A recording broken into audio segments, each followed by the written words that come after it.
Welcome to the Ask Coach Mac podcast, where coaches from around the world get their strength and conditioning questions answered.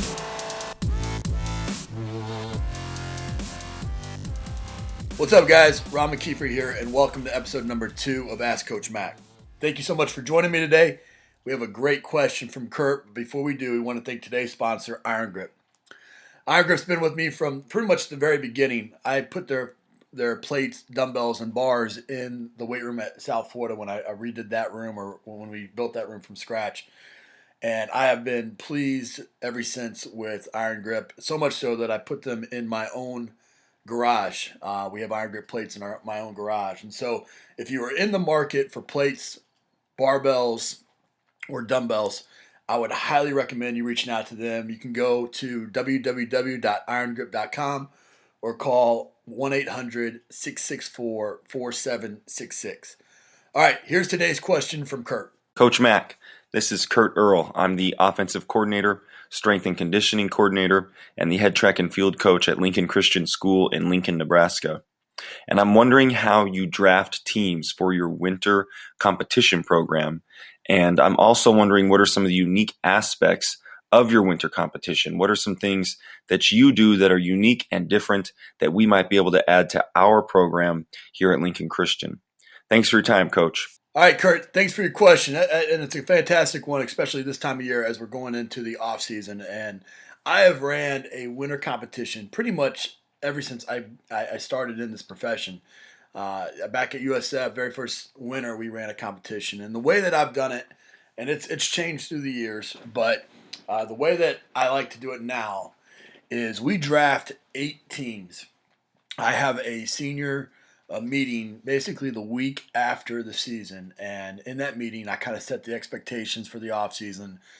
We have conversations about their future and what they're going to be doing post-football, and really just remind them that this is the last year of their college football career, and regardless if they go on and play or not, they're always going to be thinking about this college experience, and they have 365 days, or usually it's a little bit less than that, to put everything they have into being the very best that they have, the best shape of their life going into their senior year. And so we spent a lot of time talking about that, but in that meeting as well, we draft our teams. And so what I do is I pull up our team. I put them in groups of 8. And it's basically an O-line group of top 8 offensive linemen, and then the top 8 defensive linemen, and then a B group of offensive linemen, a B group of defensive linemen, and so on and so forth. And essentially, each team has to draft a representative from that pool. And I'll talk a little bit about why we do it that way here in a minute. But we draft them. We go through. We have a competition. Usually it's a pull-up competition or something along those lines to figure out the draft order. And we put them on the clock. And I've done crazy things like that. We've dressed up. We've gone as far as having the cheerleaders come in with round signs, first round, second round, third round.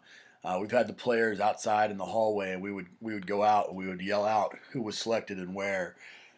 We have a Mr. Irrelevant. We have a first-round draft pick from each team, and we try to make that as much fun as we can. But really, the draft is really just getting the team set, and their first competition is to come up with their team name. And we have our athletic director, without knowing who's on what teams or anything along those lines, rank the teams 1 to 8. In terms of which name they like the best, and then that's kind of the first way that they can earn points. Earning points throughout the winter, we grade each and every workout plus, 0, or minus, and 0 means that you did exactly what you're supposed to do. You're supposed to come in and work hard. You're supposed to be compliant. You're supposed to do what's on your card. All those things. A plus means that you went above and beyond. You were impacting the teams and the players around you, the racks around you. You were consistently working above what was prescribed in your weights. You have a fantastic attitude. All those things equal a plus. A minus means that you were a distraction, that you were consistently working below what we had prescribed for you, that you were non-compliant or anything along those lines. And so We grade those workouts each and every day. And on the way home, then I'll call the pluses and the minuses myself. Our strength staff will call each player or text each player and let them know what they got that day and how they can improve the following day. And so it's a kind of a daily competition that way.